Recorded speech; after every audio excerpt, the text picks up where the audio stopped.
Hi everyone, this year is 2020 and I'm sure you have made some decisions on your life to make 2020 better than 2019.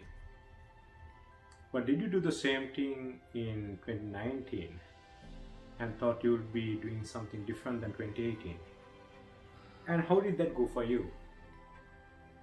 Each and every one of us have dreams, have resolutions, have decisions in our hearts, but which fade away in a few moments. But today we are going to talk about unleashing your potential and visualizing yourself to success, which needs to happen. So today's topic is unleashing yourself, visualizing your success. We all have visualizations or dreams or intentional visualizations that we intentionally do. And how did that go for you? What are your visualizations on a daily basis? Or do you visualize on a daily basis? There are types of visualizations or dreams that we have. And we are going to talk one by one and see what type of visualizations are required for your future. Daydreamers. Is it required? Maybe, maybe not. Career dreamers. They think about career as success. But without the balance, their life is not successful. Wild dreamers. Thinking different things which does not have anything to do with their ultimate goal in life. Romantic dreamers. It's all about love and romance. Idealistic dreamers. They have idealistic thoughts of what the world would be like if they were in control of the world. Career dreamers. Career dreamers always think about the career. The success of the career equals the success of their lives. Materialistic dreamers always think of success based on the materialistic gains that they have. Seasonal dreamers. They don't have anything to dream about and suddenly they dream and suddenly they die off. Let's talk about what really fuels our dreams. Without knowing what fuels our dreams and visualizations, it's hard to visualize yourself to success. First of all, we have to identify that all of us go through a mentoring process or a coaching process since our childhood, which is also called early childhood programming. Early childhood programming puts things in perspective where when we start off, we are told, no, this is not the way to do it. This is the way to do it. Everybody is doing like this, you have to do it like this. Fall in line. Or it might be specifically saying, everybody is wearing white and blue as uniform. You also wear white and blue. So as we know, the early childhood programming mentors our thoughts and beliefs and our values and inculcates things in us, which really becomes our thought process. It drives our visualizations and it drives our internal self-talk. If the visualizations and the internal self-talk is critical, that might be because you are mentored such in early childhood programming. Can early childhood programming be unprogrammed and reprogrammed? Of course, yes. And is it easy? It is not. Because most of our lives we have actually believed in such a way, and we might not be able to do any different way because we might not know. Everybody resists change, and thinking differently is no exception. So, what really fuels our dreams? First, the thoughts that we have. The thoughts govern the actions, and actions done continuously becomes our habits. So if we want to change our habits and our actions, the first thing that we want to change is our thoughts. And the thoughts govern the actions and habits, and definitely the repercussions that come after that. Early childhood programming happens when we are born into this world. We are born as dreamers. unique individuals with a unique dream in our hearts.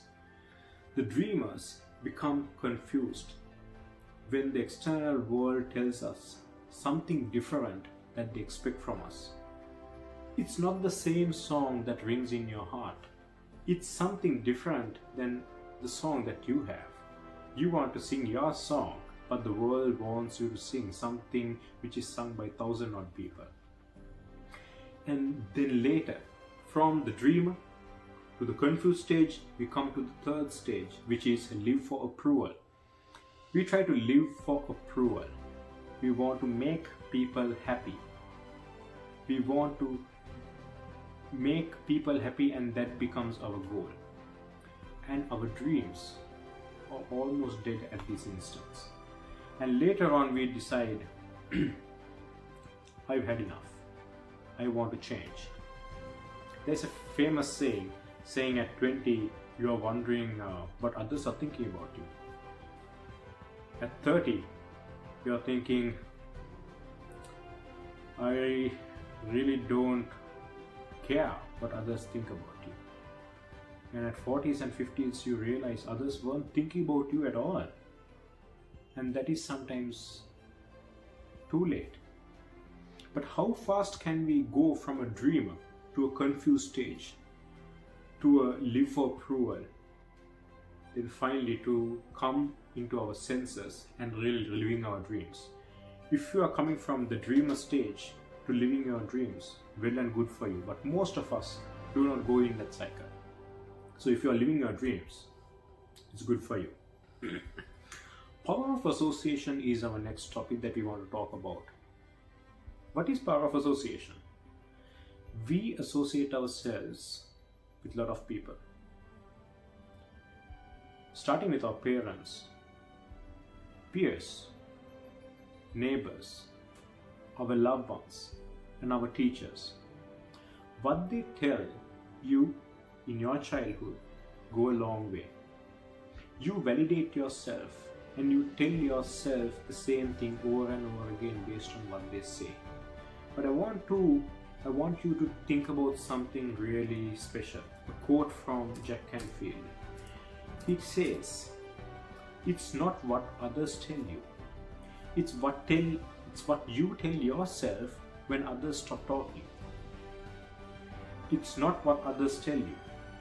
It's what you tell yourself when others stop talking."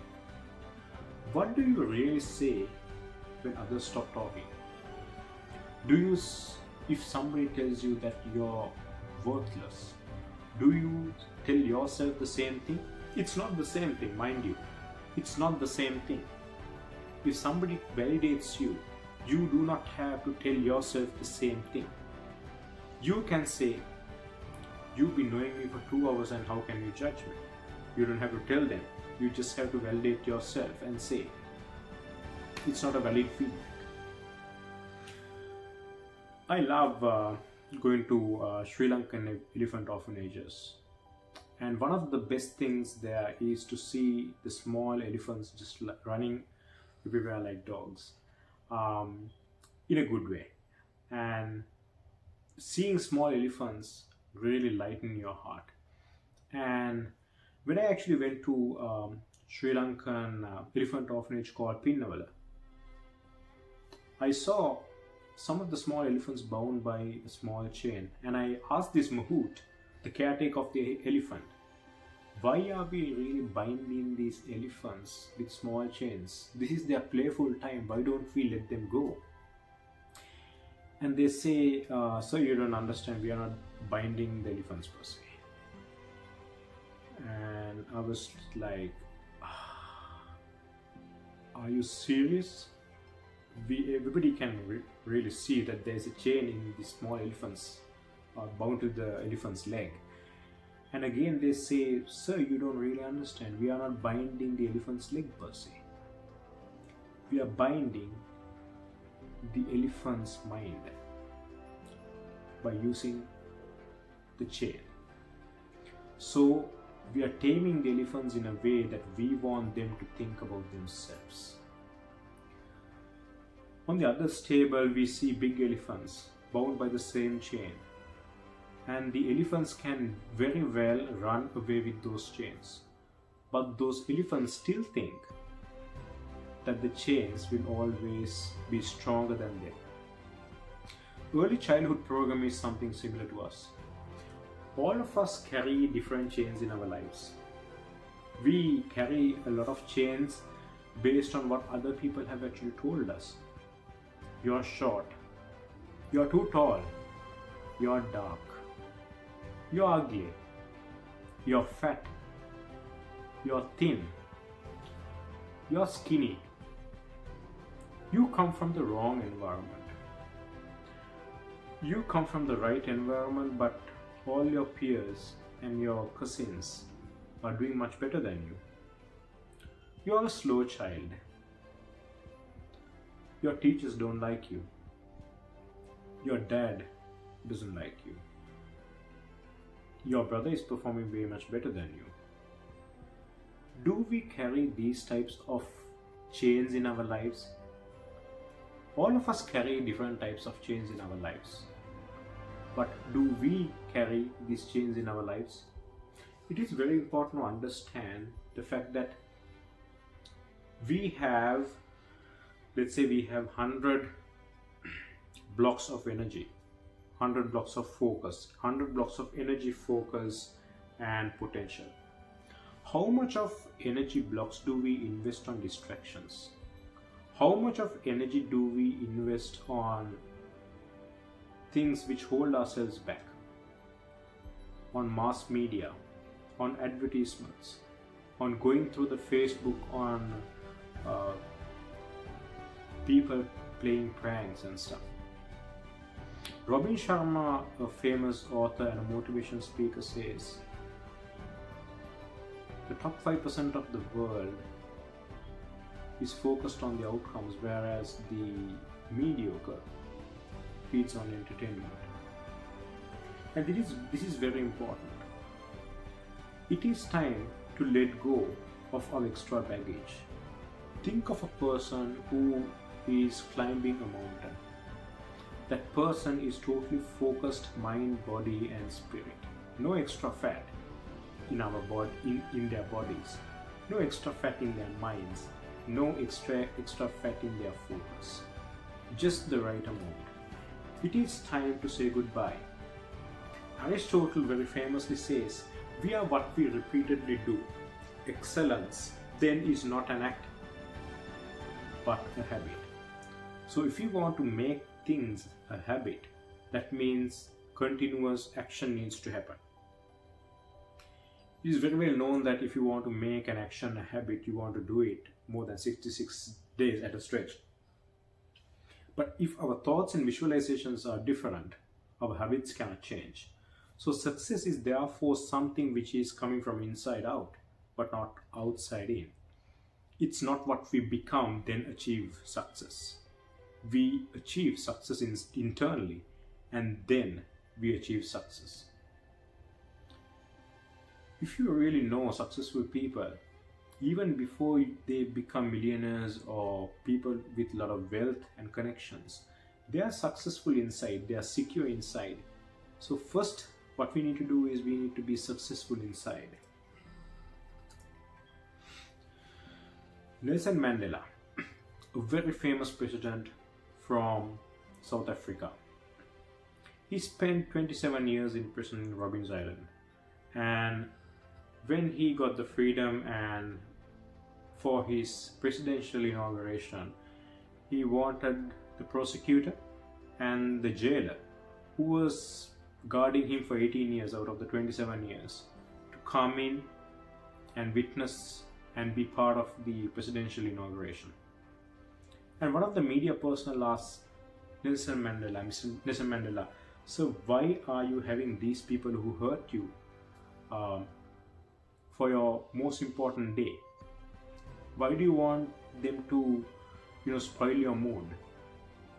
And Nelson Mandela profoundly says, I spent 27 years in prison. I don't want my past to come back and put me in prison even one more day. That is very profound. We cannot get out of a prison unless we know we are in one. Tell that again. You cannot get out of a prison unless you know that you're already in one. That is very important. So we have to let go of our prisons and go forward when we actually want to achieve our dreams. Daily visualizations are very important things in our lives. The first 10 minutes after you get up and the last 10 minutes or the last 1 hour before we go to sleep, make sure that you focus on things that really matters in your lives.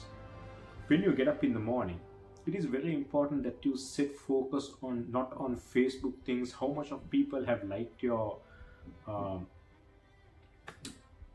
post in Facebook or Instagram or your tweets. That doesn't matter at all unless that makes business for you.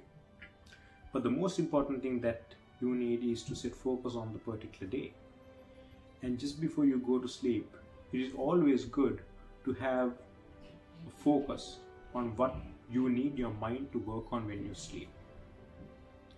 These are some of the things that I have for you right now, but I'll be back with more information, and hope 2020 would be a great year for you with a lot of dreams coming true. Set focus, and I'm sure you will achieve your dreams. I'm Ravindra Pereira signing off. Have a great year ahead.